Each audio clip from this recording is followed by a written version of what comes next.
Армысыздар, құрметті көрермендер, эфирде сан адамның салық жайлы сауалына саралап тұрып жауап іздейтін барлығы салық және кеден туралы бағдарламасы. Бұл бағдарламада қос сала бойынша өздеріңізге қажетті мағлұматтар мен пайдалы кеңестер ала аласыздар.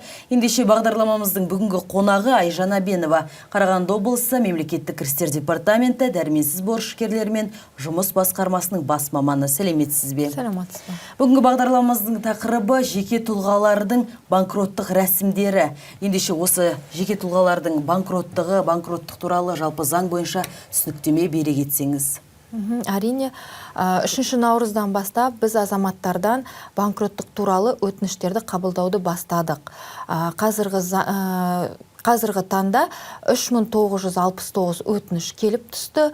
Оның ішінде 879 азаматқа қатысты банкроттық рәсімі қозғалса, 2922 өтініш бойынша бас тартылды. 88 өтініш қаралуда.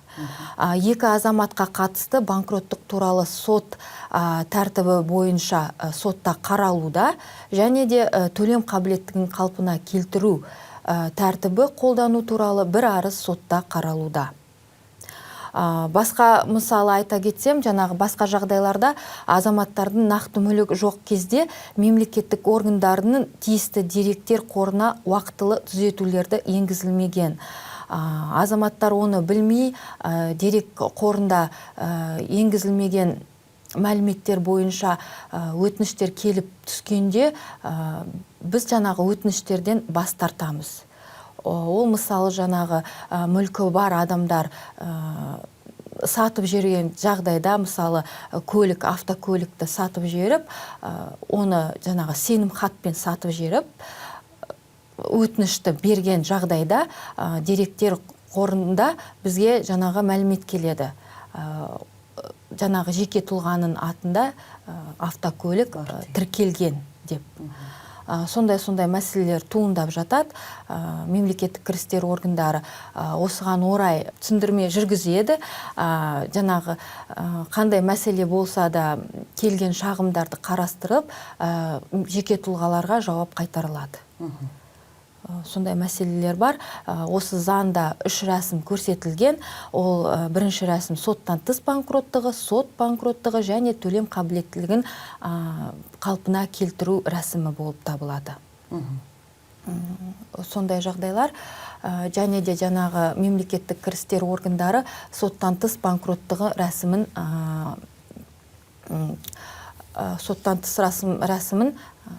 жүзеге асырады.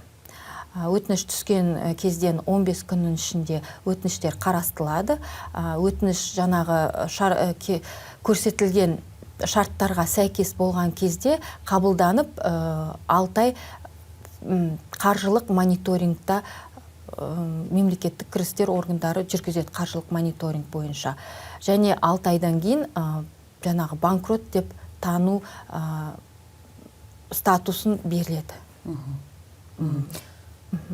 Осы Қазақстан Республикасы азаматтарының төлем қабілеттілігін қалпына келтіру және банкроттығы туралы Қазақстан Республикасы заңының қабылданғанына тура 1 жыл болды.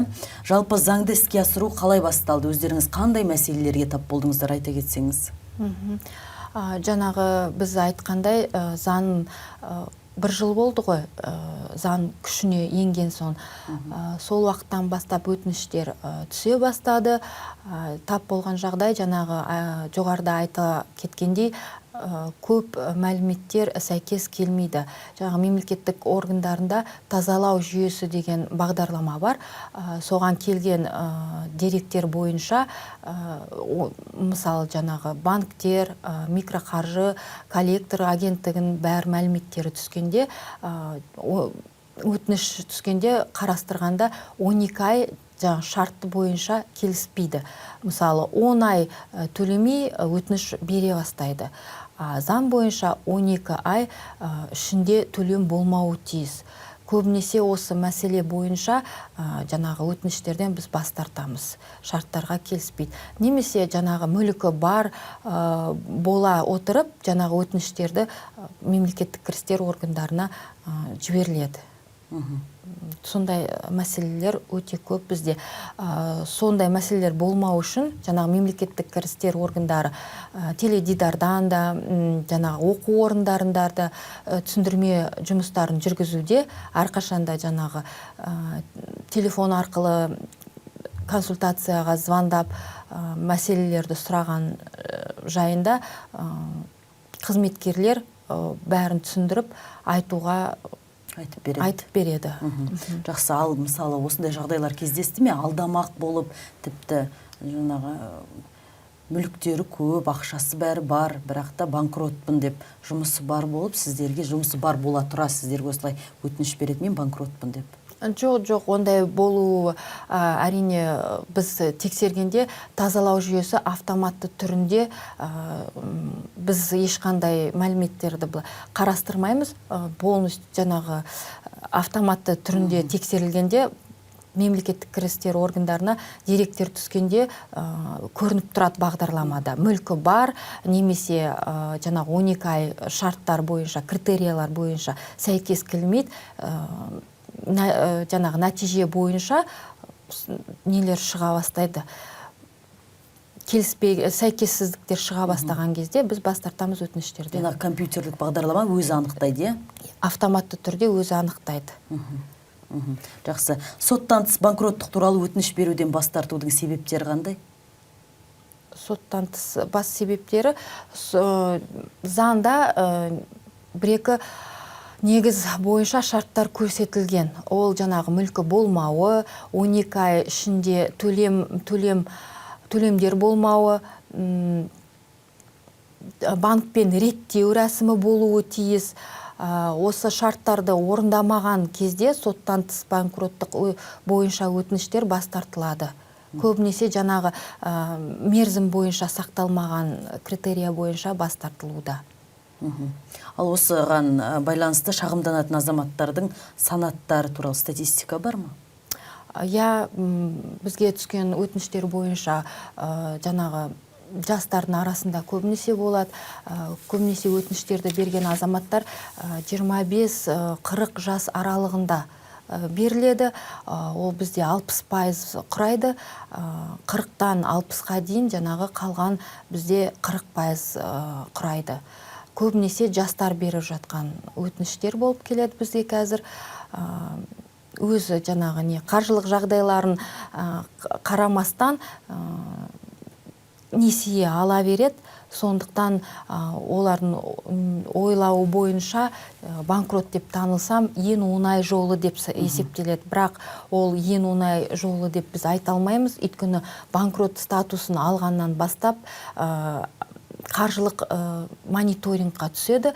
Мемлекеттік кірістер органдары 3 жыл қаржылық мониторингта бақылау жүргізіледі. Жаңағы мысалы банкрот деп танып, 1 жыл ішінде үйлі болып жатса, автокөлік алып жатса, сұрақ туындайды. Сонда не болады? Адамға қандай, азаматқа қандай шаралар қолданылады? Жаңағы банкроттық статусы алынып тасталынады, және де бүкіл қарыздары қайтадан қайтарылады жеке тұлғаға, жаңағы өсімпұлдарымен қоса. Осы ретте айта кетейікші, азамат банкрот деп танылса, одан кейін жаңағы кредит несие дейміз ғой, соны ала алады ма? Жоқ, жаңағы банкрот статусына ие болған жеке тұлғалар 5 жыл ішінде несие ала алмайды.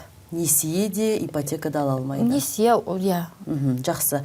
Ал азаматтарымызға осы заң несиелік құлдыққа түспеуге қандай пайдасы бар? Көмектеседі деп ойлайсыз ба?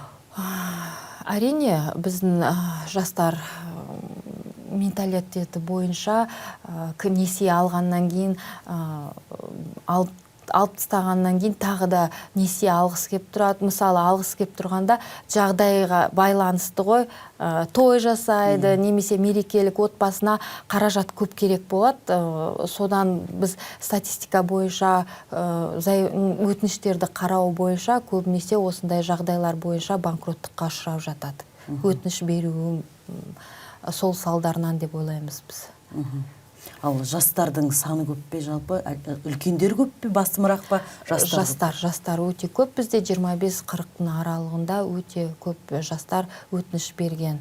Жаңағы миллионға дейінгі соммада көбінесе жаңағы несие алып, төлей алмай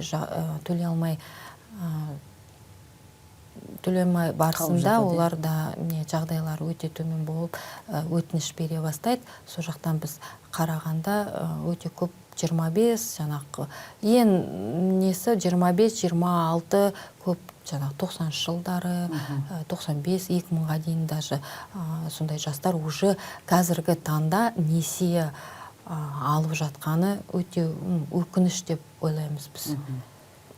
Ал осы банкроттыққа бас тартуды болдырмау үшін не істеу керек? Болдырмау үшін ол жаңағы өз қаржы бойынша сауаттылығын арттыру керек деп санаймыз.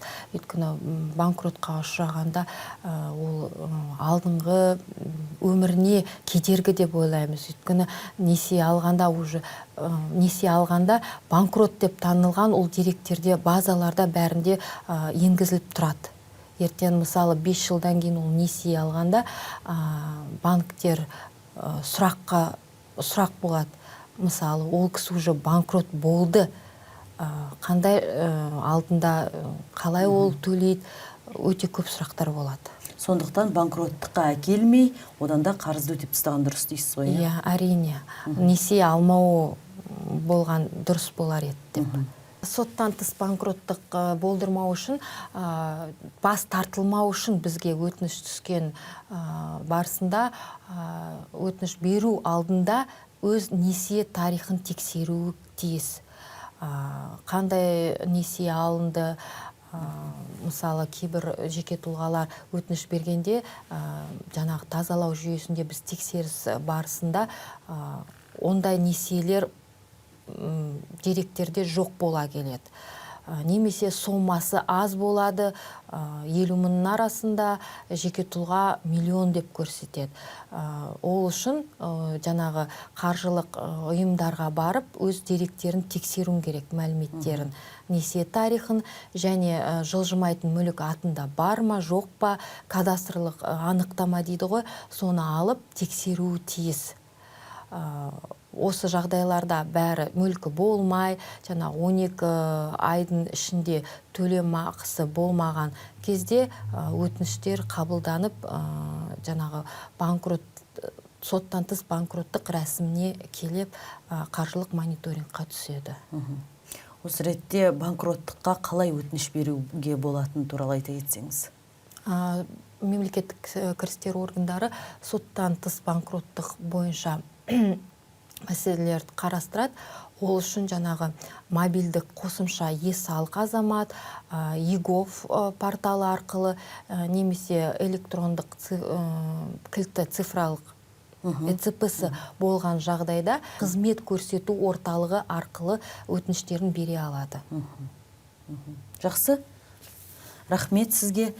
Құрметті көрермен, осымен біздің бағдарламамыз тәмам. Мен өздеріңізбен қоштаспаймын. Келесі кездескенше аман сау болыңыздар.